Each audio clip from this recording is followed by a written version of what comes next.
अपवर्तन क्षेत्र नहीं पढ़े हैं जिससे क्वेश्चन एग्जाम में भर भर के आते हैं? यदि हाँ तो ये वीडियो आपके लिए है। सबसे आसान और सबसे सरल भाषा में इस चैप्टर को समझाने का प्रयास करूंगा मैं, fast coaching centre by Upendra sir. चलिए करते हैं क्लास की शुरुआत। यह आपका सेकेंड चैप्टर है 10th क्लास का, जिसका नाम है प्रकाश का अपवर्तन, जिसे इंग्लिश में कहा जाता है रिफ्रैक्शन ऑफ लाइट। तो ये रिफ्रैक्शन ऑफ लाइट क्या होता है जो एग्जाम में आता है, इसको समझने से पहले थोड़ा सा ये फैक्ट है जो ऑब्जेक्टिव में पूछा जाता है। ध्यान से सुनिए। सबसे पहले आपको समझना होगा कि निर्वात में प्रकाश का चाल जो होता है 3 लाख किलोमीटर प्रति सेकंड होता है। यानी एक सेकंड में 3 लाख किलोमीटर जो है ना प्रकाश निर्वात में दूरी तय करता है। अब ये निर्वात क्या होता है समझिएगा। वैसा स्थान जहां हवा ना हो तो वहां पे प्रकाश को भेजिएगा ना तो सबसे तेज गति से जाता है। जहां हवा ना हो उसको कहा जाता है निर्वात, और निर्वात में प्रकाश का चाल सबसे ज्यादा होता है। कितना होता है एग्जाम में आता है तो 3 × 10⁸ मीटर प्रति सेकंड। अगर आपसे किलोमीटर में बात किया जाए तो एक सेकंड में 3 लाख किलोमीटर दूरी तय करता है प्रकाश। कहां? निर्वात में। तो इसको याद रखना है। अगला आप समझिए, जल में अगर बात किया जाए, देखिए ऐसा देखा गया है कि प्रकाश को अलग अलग माध्यम में भेजा गया। देखा गया है कि वहां जहां हवा है उसमें प्रकाश को भेजा गया तो किस गति से प्रकाश गया। जल में प्रकाश को भेजा गया तो वहां उसका रफ्तार क्या हुआ। शीशा में प्रकाश को भेजा गया तो वहां उसका रफ्तार क्या हुआ। ये एग्जाम में आता है। तो सुनिए, जल में प्रकाश का जो चाल हुआ ये देख सकते हैं 2,25,000 किलोमीटर प्रति सेकंड हुआ। अगर हम मीटर प्रति सेकंड की बात करें तो 2.25 × 10⁸ मीटर प्रति सेकंड रफ्तार होता है। किसका? प्रकाश का। कहां? जल में। यानी जहां हवा नहीं था वहां प्रकाश को भेजा गया तो सबसे तेज गति से गया। कितना? 3 लाख किलोमीटर प्रति सेकंड के रफ्तार से। और जहां जल में, जब जल में भेजा गया 2,25,000 किलोमीटर प्रति सेकंड के रफ्तार से प्रकाश उसमें गया। और जब उसी प्रकाश को कांच में भेजा गया, कांच यानी शीशा में जब भेजा गया तो देखा गया कि उसका रफ्तार घट गया। कितना हुआ? 2 लाख किलोमीटर प्रति सेकंड। अगर हम मीटर प्रति सेकंड की बात करें तो 2 × 10⁸ मीटर प्रति सेकंड रफ्तार से ये प्रकाश किस में गया? कांच में गया। तो आप देख सकते हैं सबसे ज्यादा एग्जाम में पूछा जाता है सबसे ज्यादा प्रकाश का चाल कहां होता है। तो याद रखिएगा कहां होता है? निर्वात में होता है। निर्वात का मतलब वह स्थान जहां हवा ना हो उसी को कहा जाता है निर्वात, यानी वैक्यूम। इसमें प्रकाश का चाल होता है कितना? 3 × 10⁸ मीटर प्रति सेकंड। उसके बाद सबसे तेज चाल किसमें होता है? निर्वात में। और उससे थोड़ा कम चाल होता है हवा में। तो हवा में कितना होता है इसका मान नहीं पूछा जाता है, लेकिन याद रखिएगा निर्वात में सबसे ज्यादा चाल होता है, उसके बाद हवा में होता है, हवा के बाद जल में होता है, और इससे थोड़ा कम होता है कांच में। कितना होता है? 2 × 10⁸ मीटर प्रति सेकंड। अब देखिए, अब एग्जाम में ये आता है कि माध्यम जो होते हैं ना वो 2 तरह के होते हैं। माध्यम मतलब क्या? माध्यम का मतलब जिससे होकर के प्रकाश आता है। आखिर हम यहाँ खड़े हैं तो प्रकाश कहीं से आ रहा होगा ना। हो सकता है कि हवा से होकर के आ रहा होगा। अच्छा, जल में मछली है, जल में मछली है और उसके पास प्रकाश जा रहा है तो कैसे गया होगा? सबसे पहले हवा से जल में गया होगा। तो हवा एक माध्यम हो गया और जल दूसरा माध्यम हो गया। तो यही माध्यम होता है। अब माध्यम की बात करें तो 2 तरह के माध्यम होते हैं जो एग्जाम में पूछे जाते हैं। एक माध्यम आपका होता है संगन माध्यम और एक होता है विरल माध्यम। याद रखिएगा, एक विरल माध्यम और दूसरा संगन माध्यम। तो ये विरल माध्यम क्या होता है, कैसे पहचानेंगे कि ये विरल माध्यम है कि संगन माध्यम है, एग्जाम में आता है। तो विरल माध्यम का मतलब होता है वह माध्यम जिसमें प्रकाश का चाल ज्यादा हो उसे विरल माध्यम कहते हैं। यानी विरल माध्यम में प्रकाश का चाल ज्यादा होता है, यानी तेज गति से प्रकाश क्या होता है उसमें गति करता है। और संगन माध्यम का मतलब होता है इसमें प्रकाश का चाल कम हो। अब आप कहेंगे हमको समझ में नहीं आया, देसी भाषा में समझाइए, समझिए आसानी से।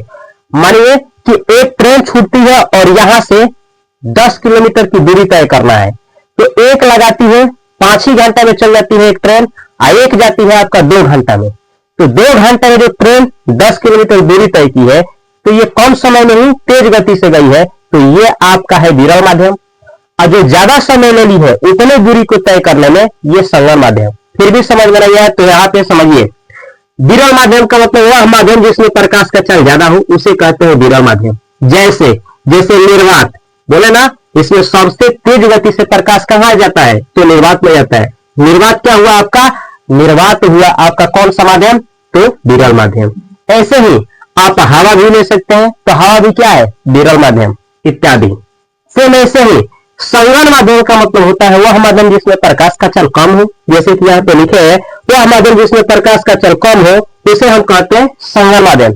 जैसे में बात की जाए तो हीरा, हीरा। अब क्वेश्चन यहाँ से एग्जाम में भर भर के आते हैं संगन माध्यम से, विरल माध्यम से। कैसे पूछा जाता है थोड़ा सा ध्यान से समझिएगा। उससे पहले ये देखिए माध्यम में प्रकाश का चाल हम यहाँ पे लिस्ट लिखे हैं। सबसे ज्यादा देखिए वैज्ञानिकों ने जब सर्च किया तो देखा अलग अलग माध्यम में प्रकाश को भेजा। अलग अलग माध्यम में क्यों भेजा? ये जानने के लिए कि प्रकाश सबसे ज्यादा किस माध्यम में गति कर रहा है। तो वैज्ञानिकों ने निर्वात में भेजा।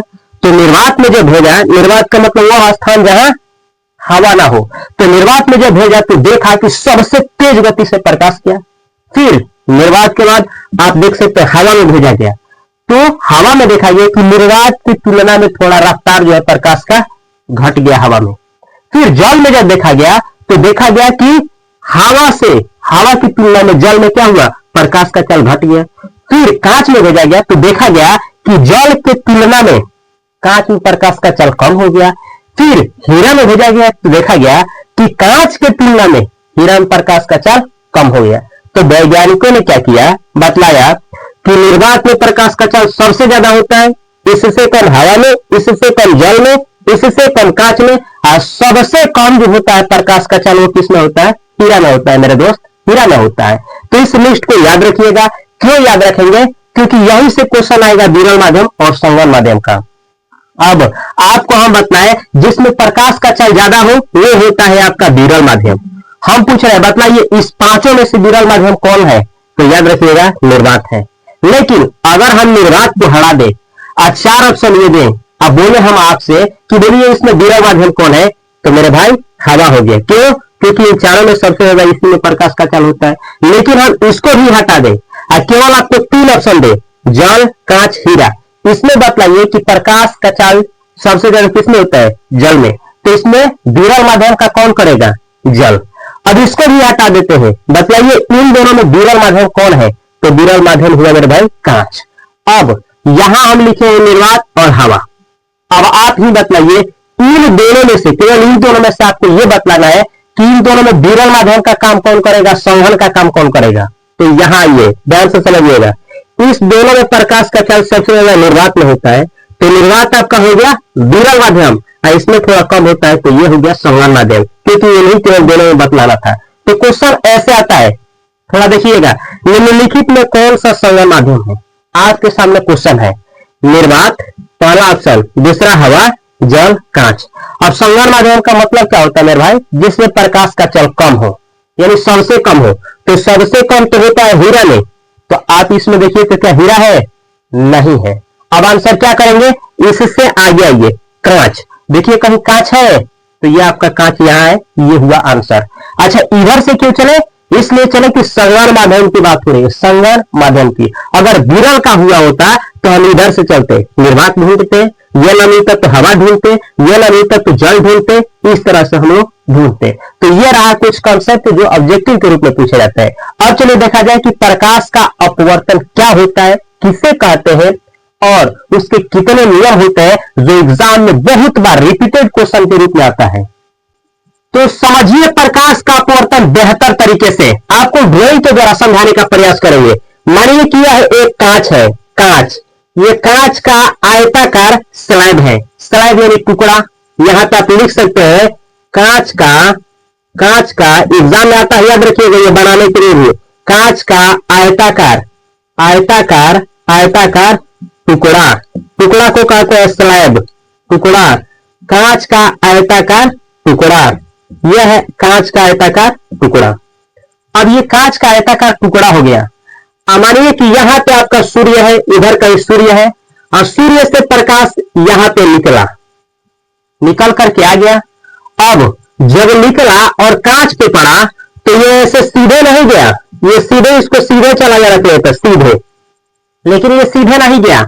ये क्या हुआ, जब कांच पे पड़ा ना तो थोड़ा इधर मुड़ गया, इधर मुड़ा, और मुड़ने के बाद यहां से फिर निकला तो इधर चला गया। अब इसी घटना को हम लोग कहते हैं प्रकाश का अपवर्तन। हम जानते हैं आपको बिल्कुल समझ में नहीं आया होगा मेरे भाई, समझिए।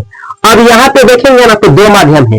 एक माध्यम आपका हवा है, हवा से प्रकाश आ रहा है, और दूसरा माध्यम क्या है, ये कांच है। अभी आपको पढ़ा है ना कि हवा हो, निर्वात हो, जल हो, कांच हो, हीरा हो, ये सब माध्यम होते हैं।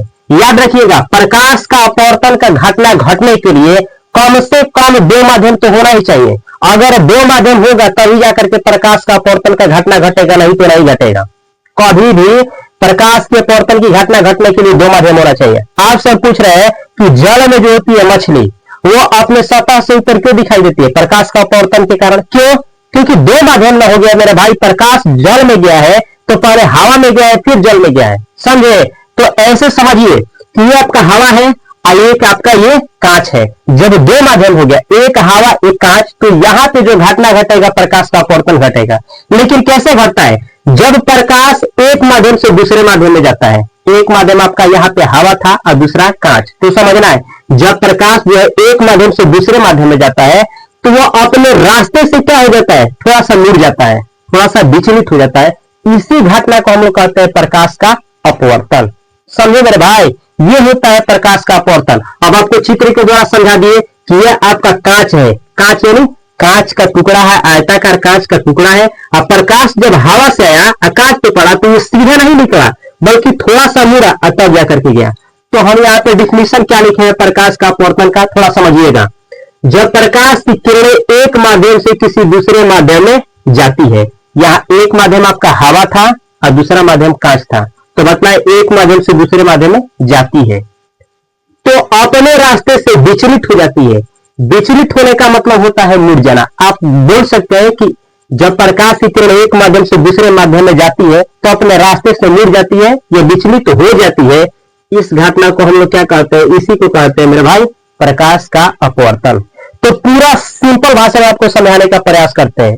प्रकाश मेरे भाई जब एक माध्यम से दूसरे में जाएगा ना तो अपने रास्ते से सीधे सीधे ना जाकर के थोड़ा सा मुड़ जाता है।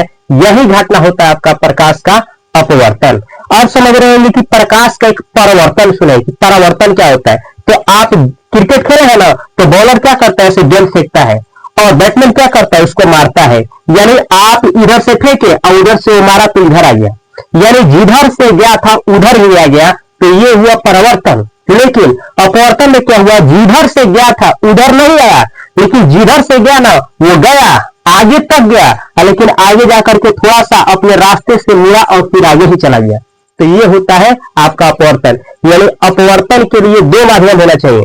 कभी दो माध्यम हो सकता है कि हवा से प्रकाश जल में जाए, हवा से प्रकाश आपका कांच में जाए, या कांच से जल में जाए। लेकिन दो माध्यम होगा तो अपवर्तन, और एक माध्यम केवल होगा तो परावर्तन। जैसे मानिए हम इधर से प्रकाश को फेंके, ये हवा से गया और शीशा पे टकरा करके फिर हवा में ही आ गया, तो यहाँ हवा से गया हवा में ही आ गया, तो ये हुआ आपका परिवर्तन। लेकिन हम क्या किए, प्रकाश इधर से फेंके और कांच पे पड़ा, और कांच पे पड़ने के बाद क्या हुआ, कांच को छेद करके निकल गया प्रकाश, यानी उधर चला गया। तो ये इधर से गया था और उधर चला गया, उस पार चला गया, तो ये हुआ आपका अपवर्तन। तो यहाँ डिफिनेशन लिख दिए कि जब प्रकाश एक माध्यम से होकर किसी दूसरे माध्यम में जाता है तो अपने रास्ते से क्या हो जाता है, थोड़ा मुड़ जाता है, विचलित हो जाता है। यह घटना हम लोगों का प्रकाश का अपवर्तन कहलाता है।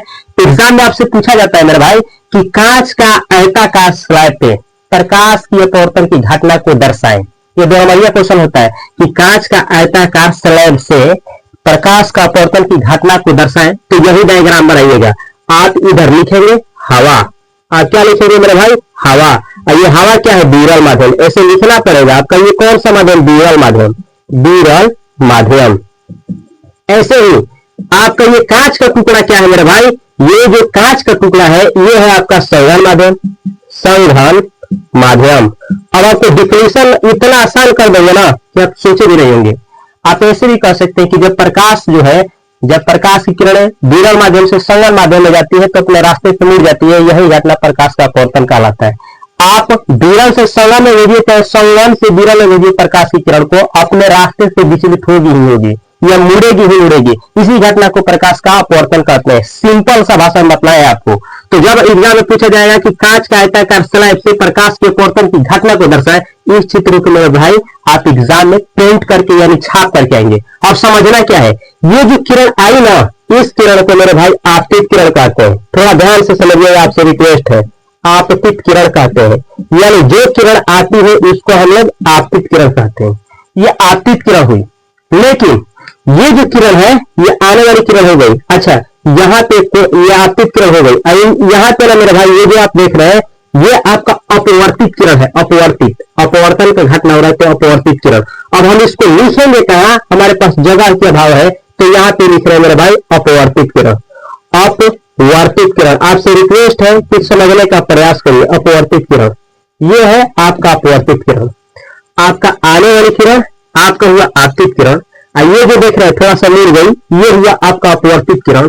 ये जो आप देख रहे हैं ये जो निकली, इस किरण को मेरे भाई निर्गत किरण कहते हैं। निर्गत किरण ये जानना जरूरी है आगे के कंसेप्ट के लिए। निर्गत किरण, तो यहाँ पे तीन किरण देखें। आने वाली किरण को आपतित किरण, जो क्या हुई अपने रास्ते से मिली इसको हम लोग अपवर्तित किरण, जो कांच के स्लैब से बाहर निकल गई ये निकली है तो निर्गत किरण। लेकिन ये आपतित किरण और ये अपवर्तित किरण के बीच में एक लंब डाला जाता है। ये लंब, इस लंब को कहते हैं अभिलंब। अभिलंब कहाँ होता है याद रखिएगा, आपतित किरण और निर्गत किरण के बीच में होता है। देखिए बीच में है, अब बीच में है ठीक तीनों का तीनों एक ही बिंदु पे है। आपतित किरण भी, अपवर्तित किरण भी, अभिलंब भी, तीनों एक ही बिंदु पे है मेरे भाई, तीनों एक ही बिंदु पे। अब याद क्या रखना है, देख रहे हैं यहाँ पे, और अभिलंब आपतित किरण के बीच में यहाँ कोण बनता है। यहाँ पे ये है अभिलंब और ये है आपतित किरण। यहाँ जो कोण बनता है उसको आई बोला जाता है, कोण आई यानी आपतन कोण। आइए देखिए, अभिलंब और ये अपवर्तित किरण के बीच में यहाँ एक कोण बनता है जिसे आर बोलते हैं। इस कोण को बोलते हैं अपवर्तन कोण। यह अपवर्तन कोण है। यह है आपतित कोण और यह है अपवर्तित कोण यानी अपवर्तन कोण। समझे? अब समझना क्या है मेरे भाई, यहाँ तक तो ठीक ठाक कॉन्सेप्ट आपको समझ में आ गया होगा। लेकिन यहाँ पे एक चीज देखिए ना, एक चीज आप देखिए कि जब प्रकाश विरल माध्यम से आया है, विरल यानी हवा से आया है, तो जब विरल माध्यम से आया है ना, तो उस समय जब अपवर्तित हुआ है, अपवर्तित तो अभिलंब की तरफ मुड़ा है। यानी देखिए यहां से निकला, इसको सीधे चला जाना चाहिए था, लेकिन ये अभिलंब की तरफ ऐसे मुड़ा है। मुड़ा है, देखिए ये मुड़ा है, इधर मुड़ा है।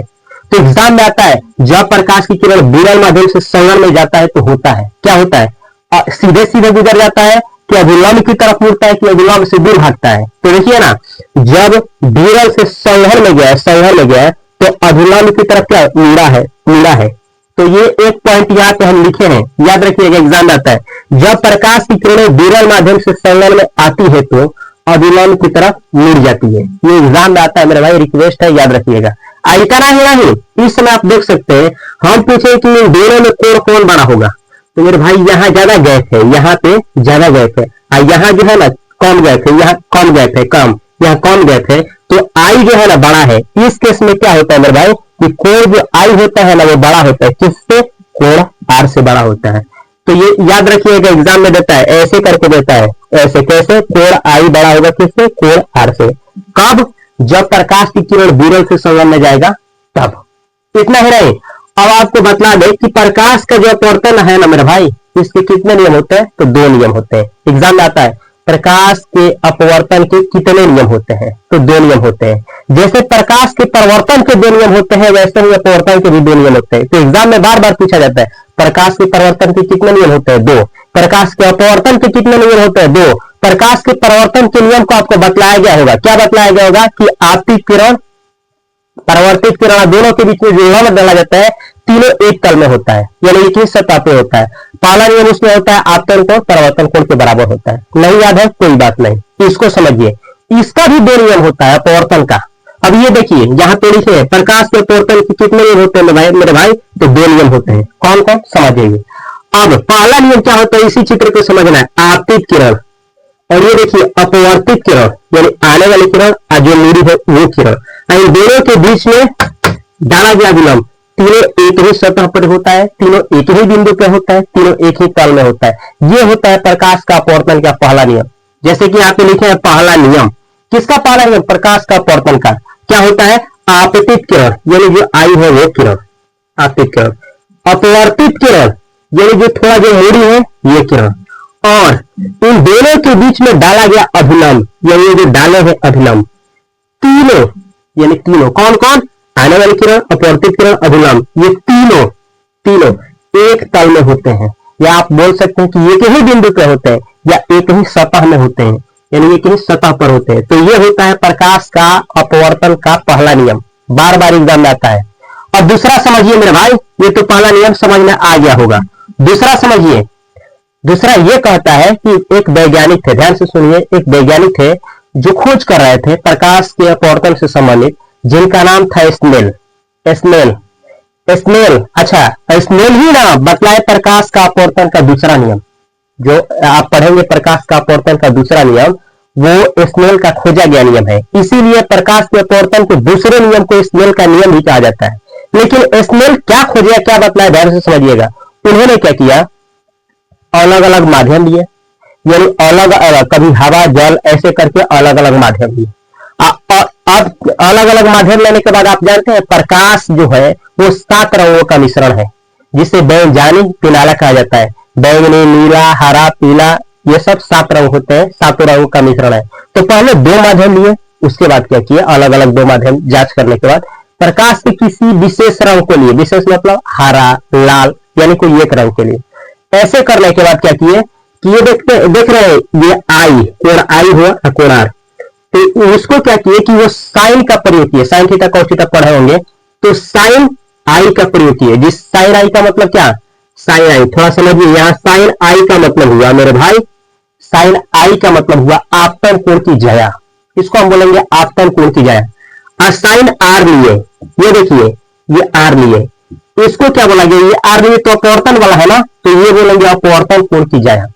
तो उन्होंने क्या किया कि साइन आई जिसे बोले आपतन कोण की जया, और ये आर है ये अपवर्तन वाला, तो अपवर्तन कोण की जया, इन दोनों का ना क्या किए, अनुपात निकाले, यानी इस वाले ने इससे भाग दे दिए।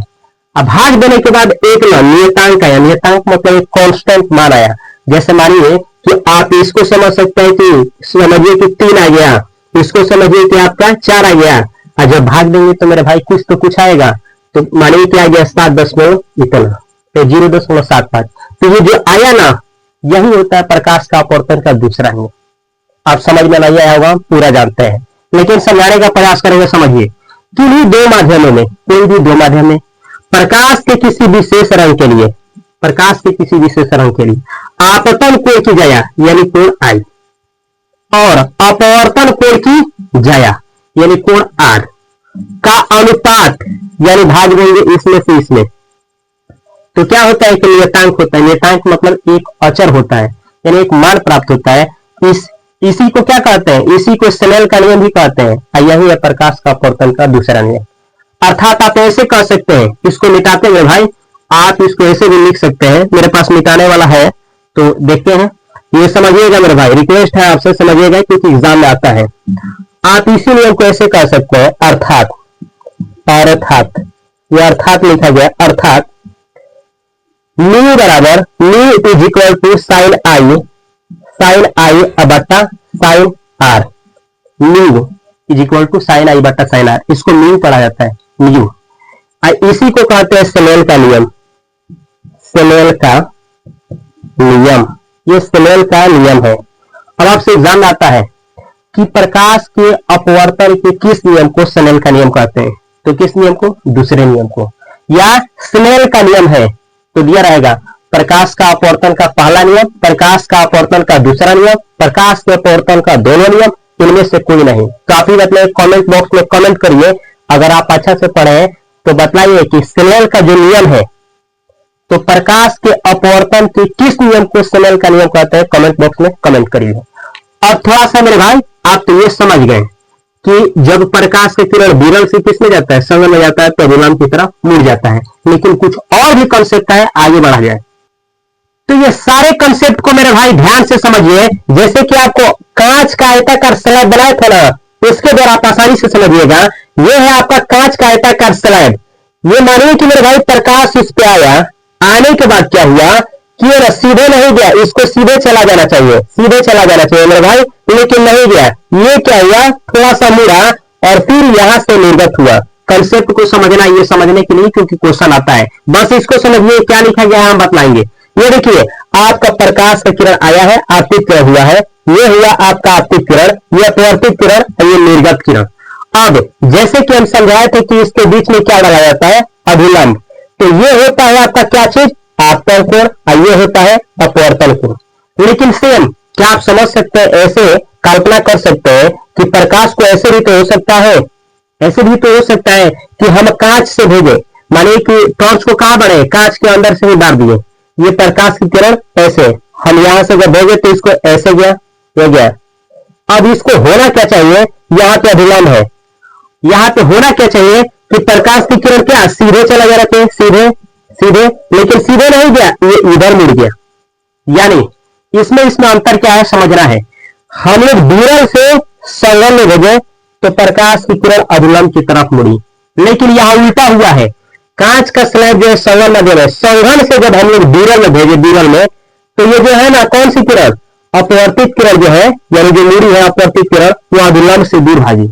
यानी कहने का मतलब है मेरे भाई कि जब प्रकाश का किरण विरल से संगम में जाता है तो अभिलंब की तरफ मुड़ता है, और जब संगम से विरल में जाता है तो अभिलंब से दूर भागता है, जो कि यहाँ लिखे एग्जाम में आता है। जब प्रकाश की किरणें संगन माध्यम से, संगन ये संगन है, संगन से विरल में यानी विरल में जाती है तो अभिलंब से क्या होती है, दूर भागती है। याद रखिएगा क्योंकि क्वेश्चन यहाँ से आता है। अच्छा इस केस में आप ये भी देख सकते हैं, ये आने वाली किरण है तो ये आई हो गई, और ये आपका कौन सा किरण हो गई, कोण आर। तो ये जो कोण है मेरे भाई दूर भागा है, दूर, तो ये बड़ा हो गया, तो इस समय क्या होगा, ये बड़ा होगा, कोण जो आर है वो बड़ा होगा, किससे, कोणाई से। तो ये केस हो गया, एग्जाम में आता है ये कब होगा, जब संगम से विरल में जाएगा कौन, प्रकाश का किरण। अब ये समझना है पार्श्विक विस्थापन क्या होता है, एग्जाम में आता है। तो पार्श्विक विस्थापन समझने के लिए यहां देखिए, ये है आपतित किरण और ये है आपका मेरे भाई निर्गत किरण, ये निर्गत किरण है, ये आपतित किरण, ये अपवर्तित किरण और ये निर्गत किरण। ये समझने के लिए आपतित किरण, ये है मेरे भाई आपतित किरण, आपतित किरण, ये आपतित किरण, और ये है आपका अपवर्तित किरण। ये जो किरण देख रहे हैं आपसे निवेदन है, देखिए अपवर्तित किरण, अपवर्तित किरण, ये है मेरे भाई अपवर्तित किरण। और ये जो निकला है ना, इस किरण को यहां लिख रहे हैं निर्गत किरण, निर्गत किरण, ये है निर्गत किरण।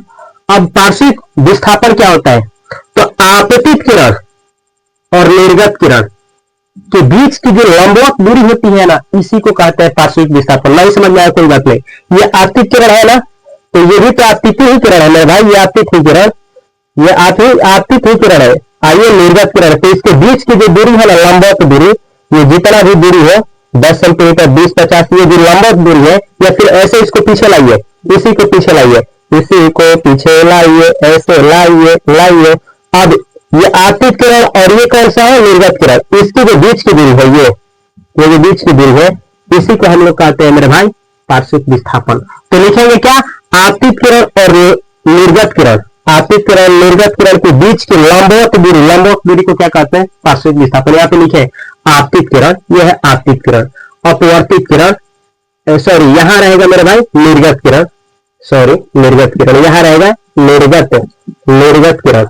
आपतित किरण ये हो गया, और निर्गत किरण, ये निर्गत किरण की बीच की लंबवत दूरी जो है ना, बीच की लंबवत दूरी, इसी को हम लोग कहते हैं पार्श्विक विस्थापन। याद हो गया होगा, आपतित किरण और निर्गत किरण की बीच की जो लंबवत दूरी होती है मेरे भाई, उसी को कहते हैं पार्श्विक विस्थापन। अब आगे समझना है, जो क्वेश्चन के रूप में एग्जाम में बहुत आता है यहां से, आइए है अपवर्तनांक। ये अपवर्तनांक क्या होता है, इसको समझना है, क्योंकि एग्जाम में 100% यहाँ से क्वेश्चन पूछे जाते हैं, तो पूछे जाते हैं। तो अपवर्तनांक का मतलब होता है, देखिए अपवर्तनांक को आपकी भाषा में समझा रहे हैं, इतना माध्यम हो गया ना, हवा हो गया, जल हो गया, कांच हो गया, तो प्रकाश को सभी माध्यम में वैज्ञानिकों ने भेजा। फिर क्या किया कि उन्होंने क्या किया कि पहले निर्वात में भेजा, और निर्वात में भेजने के बाद जो प्रकाश का चाल हुआ उसको ऊपर रख दिया। फिर उन्होंने कहा कि जिसका अपवर्तनांक निकलना होगा ना, जिस भी माध्यम का अपवर्तनांक निकलना होगा, उसमें भी प्रकाश को भेज देना, और भेजने के बाद जो मानाएगा ना उसको नीचे रखना। यानी पहले निर्वात में भेज देना प्रकाश को, और जो आएगा उसका मान निर्वात वाले को ऊपर रखना, और बाकी किसी भी माध्यम में जिसका अपवर्तनांक निकलना होगा प्रकाश को भेजना, और जो गति यानी चाल प्राप्त होगा उसको नीचे रखना। डिवाइड करने पे जो मान आएगा ना वही होगा अपवर्तनांक। किसका अपवर्तनांक होगा? जिस माध्यम का अपवर्तनांक आप निकालना चाह रहे होंगे, कांच का, शीशा का, हीरा का, जिसका निकालना होगा उसका, लेकिन नीचे उसका रखा जाएगा। समझ में नहीं है, हम जानते हैं। देखिए अपवर्तनांक निर्वात में प्रकाश का चाल, किसमें? निर्वात में। क्या बतलाएंगे कितना होता है? अभी आपको पढ़ा है। निर्वात में प्रकाश का चाल मेरे भाई 3 गुणे 10 के पावर 8 मीटर प्रति सेकंड होता है। तो इसमें प्रकाश का चाल, ठीक है, तथा उस माध्यम में प्रकाश का चाल, उस माध्यम में मतलब किसमें? जिसका आप निकालना चाहते हैं। किसका निकालना चाहते हैं? जल का, कांच का, हीरा का, जिसका निकालना चाहते हैं उस माध्यम का भी क्या होना चाहिए? प्रकाश का चाल। जैसे निर्वात में प्रकाश का चाल है तो उसमें भी प्रकाश का कुछ चाल होगा ना, तो उसमें प्रकाश का चाल की अनुपात को क्या कहेंगे? अपवर्तनांक। समझिए, या ऐसे अपवर्तनांक को, ये देखिए निर्वात में प्रकाश के चाल को इधर ऊपर रखेंगे और जिसमें आप निकालना चाहते हैं, जिसका अपवर्तनांक निकालना चाहते हैं उसमें प्रकाश का चाल क्या है? नीचे रखेंगे। समझाने के लिए एक उदाहरण लेते हैं। मानिए कि आपको कांच का अपवर्तनांक निकालना है। कांच का अपवर्तनांक क्या होता है? तो सबसे पहले हम किसका रखेंगे मेरे भाई? ये निर्वात वाले को रखेंगे। क्यों रखेंगे? क्योंकि सबसे ज्यादा प्रकाश का चाल इसी में होता है। तो इसमें कितना होता है? 3 गुणे 10 के पावर 8 मीटर प्रति सेकेंड। अब आप कांच का निकालना चाहते हैं तो बोलिए कांच में प्रकाश का चाल क्या होता है? जिसमें निकालना होगा उसमें प्रकाश के चाल को नीचे रखेंगे। तो क्या आपको पता है कि कांच में प्रकाश का चाल कितना होता है? कमेंट बॉक्स में कमेंट करिए अगर पता है तो, और नहीं पता है तो हमसे सुन लीजिए। कितना होता है मेरे भाई? तो इसमें होता है 2 गुणे 10 के पावर 8 मीटर प्रति सेकेंड। अब करेंगे क्या मेरे भाई? ये मीटर प्रति सेकंड से मीटर प्रति सेकंड कट गया, 10 के पावर 8 से 10 के पावर 8 कट गया, अब बचा 2/3। अब भाग दे सकते हैं 2/3। 2/2 नीचे है, इसका मतलब आधा करना है। तो 3 का आधा कितना होता है मेरे भाई? 1.5 होता है। अब ये जो 1.5 आया है ना, यही किसका होता है? ये होता है मेरे भाई कांच का अपवर्तनांक है 1.5, 1.5। अब आप देख रहे हैं कि यहाँ पे ना मीटर है, ना सेंटीमीटर है, ना कुछ भी नहीं है। इसका मतलब क्या? जो अपवर्तनांक होता है ना, इसका कोई मात्रा नहीं होता है। यानी अपवर्तनांक मात्रा विहीन होता है। अपवर्तनांक को किसी में मापा नहीं जाता है। तो जब एग्जाम में आपसे पूछा जाएगा कि अपवर्तनांक का मात्रक क्या होता है, मीटर, सेंटीमीटर और बहुत सारा कुछ भी दिया जा सकता है आपको चुतिया बनाने के लिए, तो याद रखिएगा कि प्रकाश का अपवर्तनांक का कोई मात्रक नहीं होता है। क्यों नहीं होता है मेरे भाई? जब ये कट ही जाएगा तो बचेगा क्या? घंटा नहीं बचेगा, कुछ नहीं बचेगा। तो ये केवल मान प्राप्त होगा, तो इसका मात्रक नहीं होता है। एग्जाम में पूछेगा कांच का अपवर्तनांक तो मारिएगा 1.5। ये तो एक लेक्चर, देखिए लेक्चर बड़ा हो जाएगा, हम जानते हैं आपको बोरिंग फील होने लगेगा। तो अगले लेक्चर को जरूर देखिएगा, यहीं से शुरू करेंगे और कहेंगे अपने माँ बाप के लिए मेरे भाई, अपने माँ बाप के आंसुओं के लिए, कमाई के लिए, उनके मेहनत के लिए पढ़ाई करो। लग जाओ मेरे भाई, रिक्वेस्ट है, लग जाओ। कहते हैं, हम अक्सर कहा करते हैं, असफल लोगों का कोई इतिहास नहीं होता है। असफल लोगों का कोई इतिहास नहीं होता है। असफल लोगों का बस होती है कहानियां। एक ऐसी कहानी जो दर्द में शुरू होती है और दर्द में ही खत्म हो जाती है। इससे पहले कि आपकी भी कहानी मेरे भाई दर्द में खत्म हो जाए, कलम उठाइए और उसे इतिहास में बदल डालिए। इस चैनल को सब्सक्राइब करके बेल आइकन की घंटी को दबाइए और ये आपको कैसा लगा क्लास अवश्य बताइए। मैं मिलता हूं अगली वीडियो में बेहतर कंटेंट के साथ। तब तक के लिए आप सभी को तहे दिल से नमस्कार। यहाँ पे एक चैनल है जिसपे हम अंग्रेजी पढ़ाते हैं, जिसका नाम है इंग्लिश बाय उपेंद्र सर। अवश्य सब्सक्राइब करके बेल आइकन की घंटी को दबा लीजिए।